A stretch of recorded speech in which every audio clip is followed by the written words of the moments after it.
Buenos días, disculpen la demora y gracias por acompañarnos. Con Paolo Gas les damos la bienvenida a Diarios de Pandemia, programa sobre ciencia y COVID que transmite la Mula. Pao, ¿qué tal? ¿Cómo estás? Hola, ¿qué tal? Buenas. 123 personas han muerto según las últimas cifras del Ministerio de Salud en las últimas 24 horas por el coronavirus en nuestro país.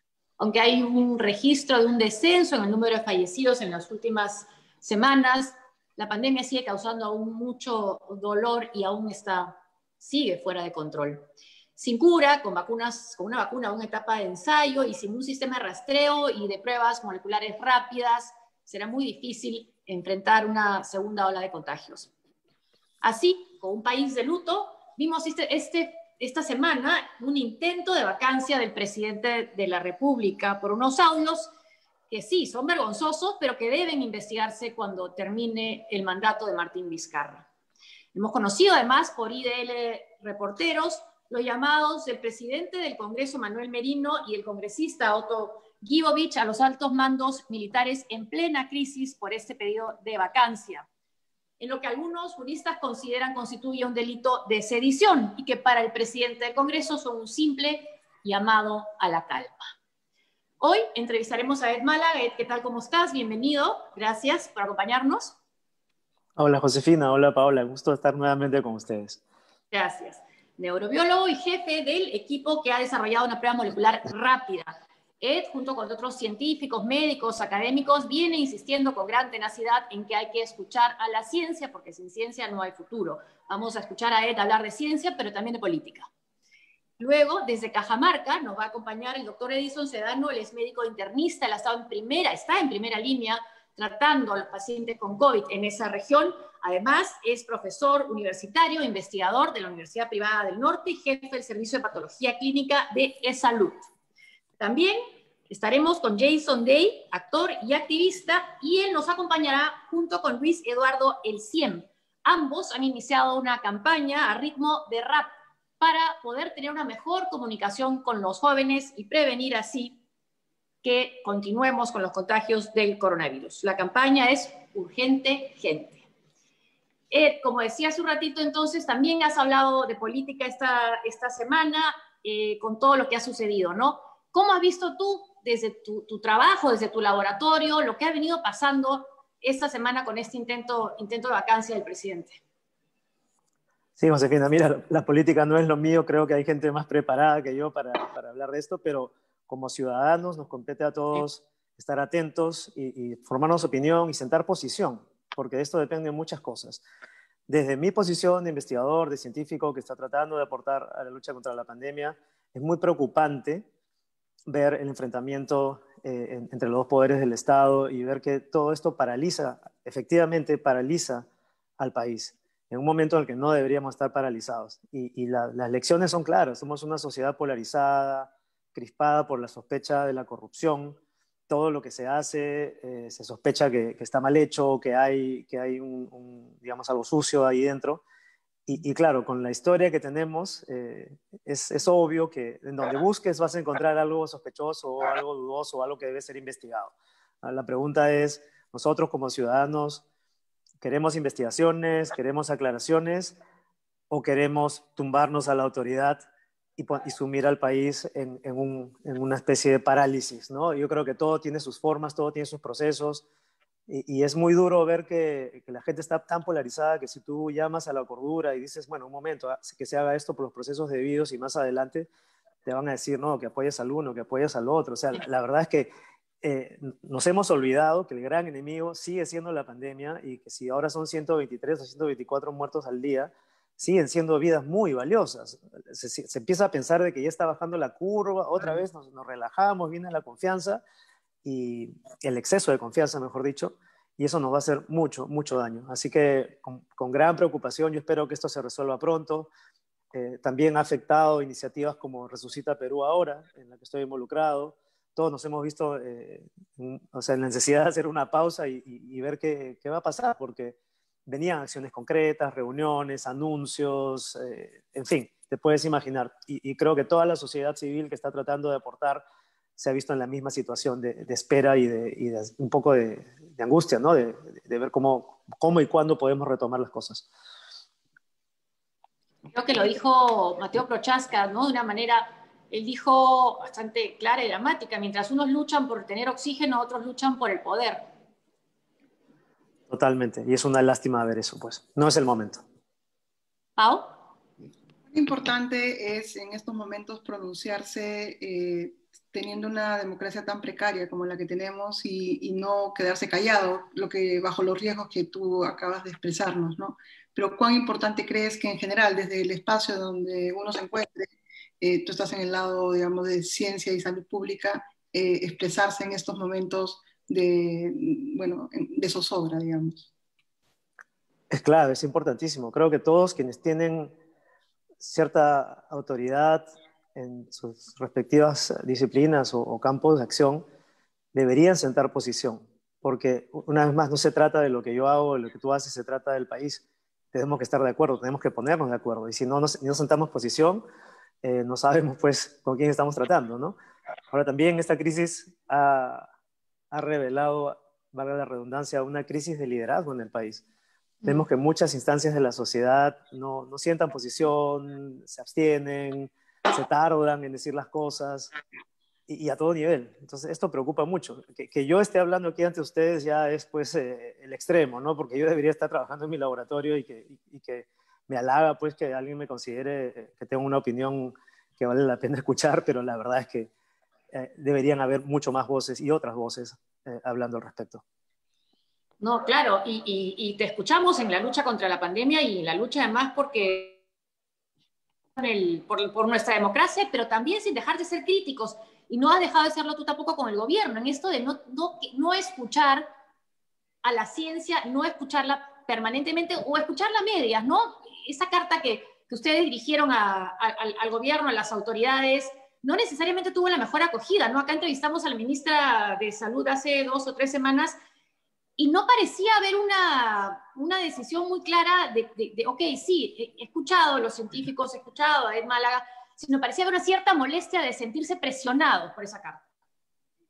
Bueno, lo hemos visto a lo largo de la pandemia, Josefina, desde que empezó, desde la gestión anterior, y todas las instancias del Estado han sido algo renuentes a aceptar ayuda, ¿no? Esa es la crítica que hacemos, y es una pena que cuando uno intenta ayudar, y con todo el derecho de opinar y hablar y expresarse, porque ellos son nuestros servidores públicos, no es al revés, deberíamos poder exigir por lo menos explicaciones, información, data abierta, debates, y no se están dando.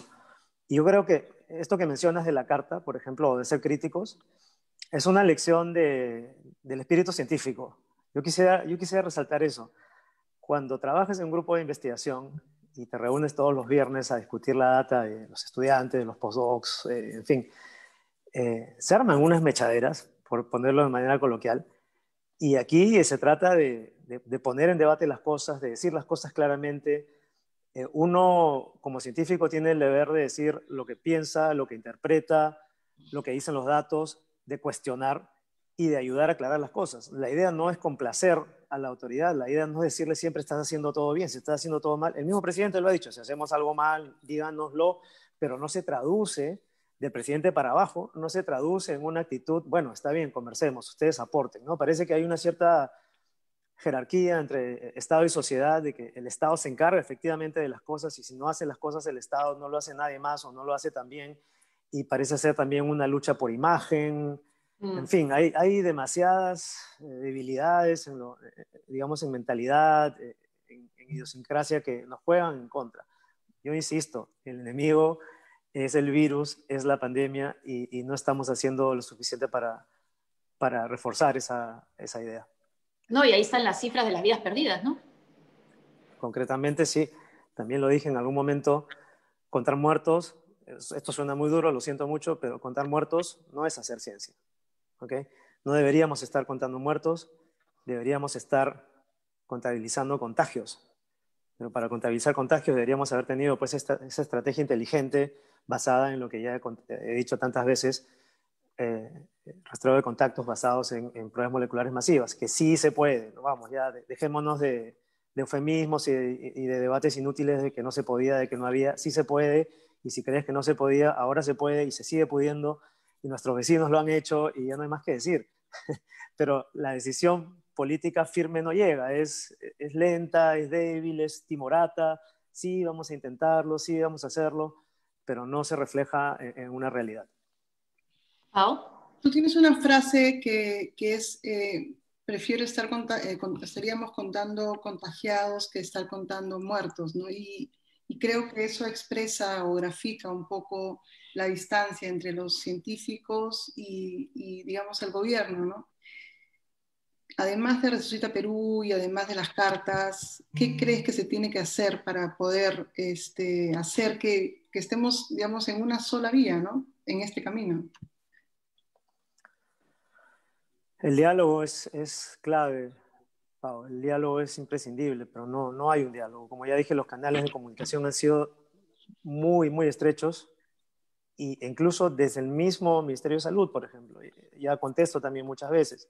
Hemos sido parte de una comisión convocada por el MINSA, entregó, ya ni recuerdo cuántos, 7 reportes, 16 reuniones, muchas horas de trabajo compilando información.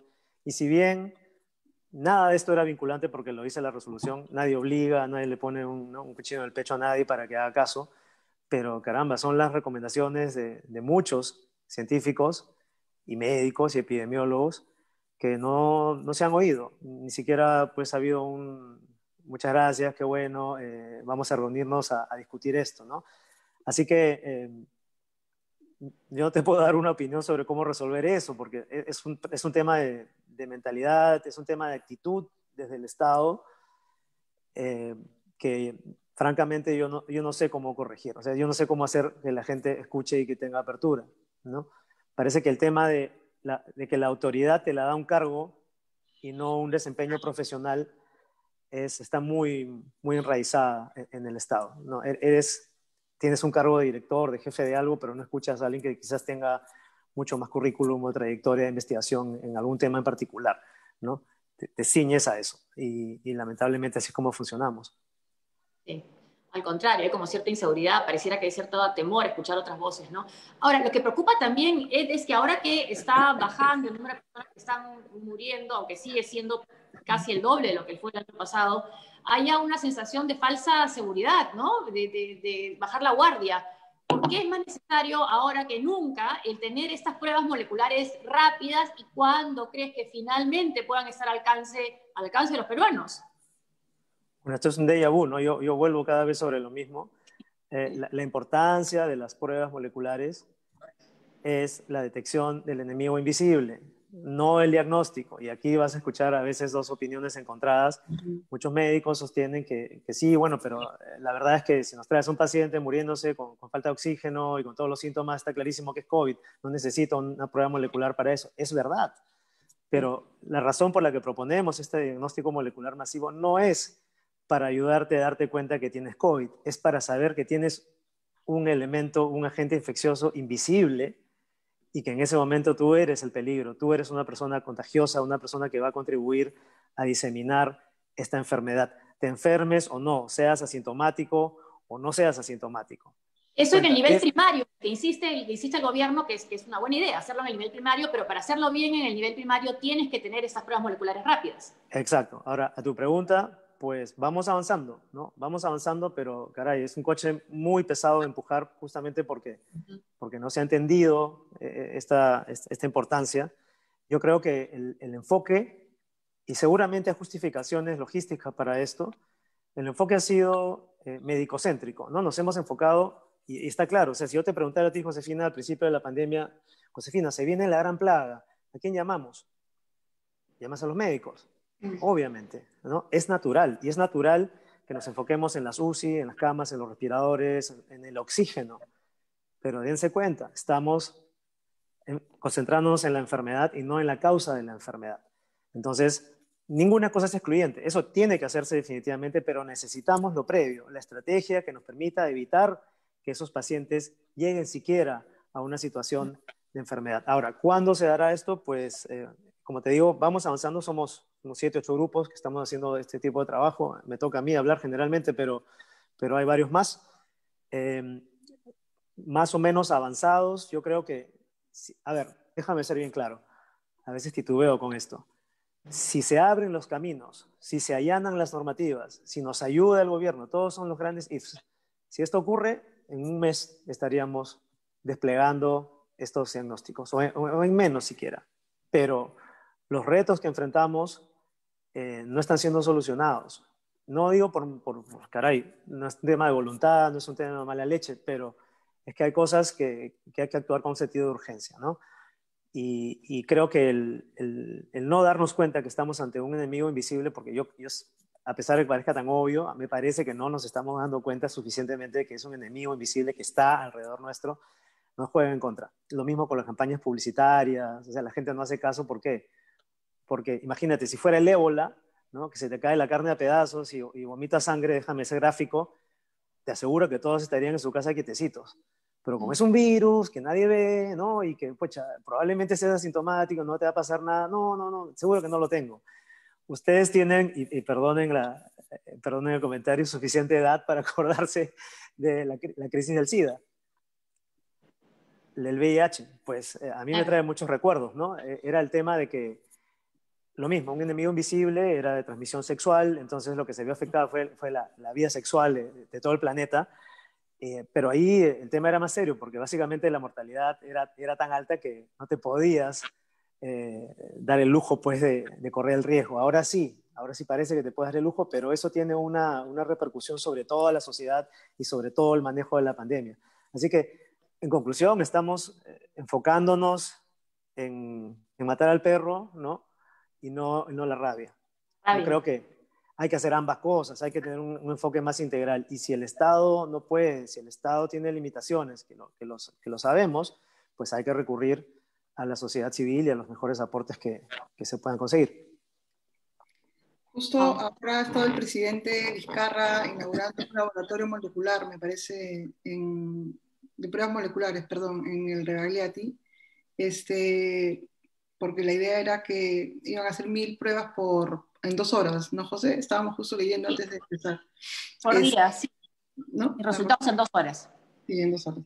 Digamos, ¿eso está ligado, digamos, podría estar ligado a lo que ustedes están haciendo? O, digamos, o es, como tú dices, es como cosas que no están ligadas como sistema para atender la pandemia. Mira, desde fuera del Estado lo habríamos podido hacer antes, déjame ser claro, mucho antes. O sea, está bien que inauguren, está bien que hagan laboratorios, está bien que aumenten la capacidad de diagnóstico, era lo que había que hacer, pero viene un poco tarde, ¿no? O sea,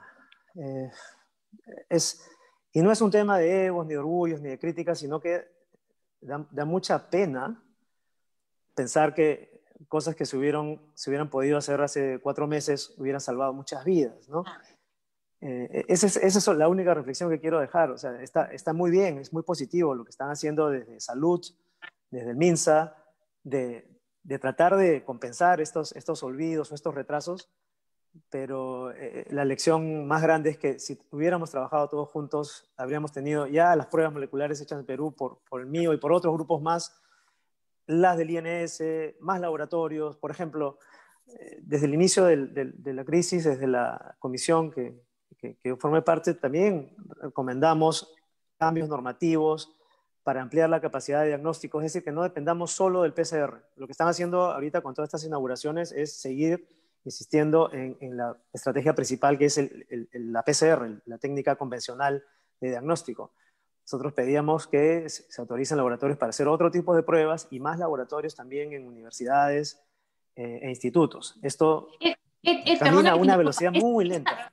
Esta prueba que están anunciando que va a hacer es Salud, ¿es también con el hisopo o es con saliva, sabes? Entiendo que es con el hisopo. Yeah. ¿Y a qué te refieres con otras pruebas PCR? O sea, explícanos porque no tenía idea. O sea, ¿de qué estabas hablando de otras pruebas? Mira, PCR es la prueba estándar, ¿okay? Es esta que necesita instrumentación, altos niveles de tecnificación, personal capacitado. Es lo que se hace usualmente en muchos laboratorios privados y del Estado. Hay además otros tipos de pruebas moleculares, como las que estamos haciendo varios grupos de investigación, que no requieren necesariamente toda esta complejidad técnica. También son moleculares, esto ya lo hablamos en algún momento, pero son más rápidas o usan otro formato, o pueden ser leídas con diferentes instrumentos, o con la tira esta tipo test de embarazo, que es la que nosotros estamos tratando de sacar. Y eso significa que hay un arsenal de posibilidades para diagnosticar COVID que no es excluyente. Una vez más, no seamos binarios. No es que no queremos que se use el método convencional. Está perfecto que se abran más laboratorios del método convencional, pero la mayoría están en Lima, se dedican principalmente a una metodología y no estamos abriendo todo el abanico de posibilidades. Imagínense, para ser más claros, que en todo el país se empiecen a usar diferentes tecnologías de alto o de bajo costo para combinadas poder resolver el tema. Ese es el objetivo, ese sería el pedido, pero seguimos concentrándonos en lo ortodoxo, en lo que dice el manual, y no nos salimos de eso. Y además, lo que tú decías con el hisopado es difícil porque no todas las personas profesionales que trabajan en salud tienen esa experiencia, ¿no?, para hacer esa prueba, y lo que puede dar falsos negativos o falsos positivos. Sí, la técnica del hisopado es un poco truculenta.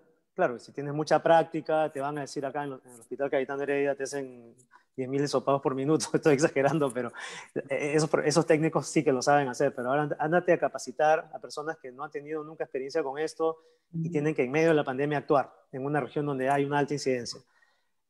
Claro, es un poco difícil. Yo mismo no, jamás he hecho un hisopado, no sabría hacerlo tampoco, no me corresponde, pero hay una dificultad ahí que provoca que la mejor prueba diagnóstica del mundo, que es esta, la del PCR, falla al final, porque el insumo que le das, ¿no?, la muestra que le das no está bien recogida.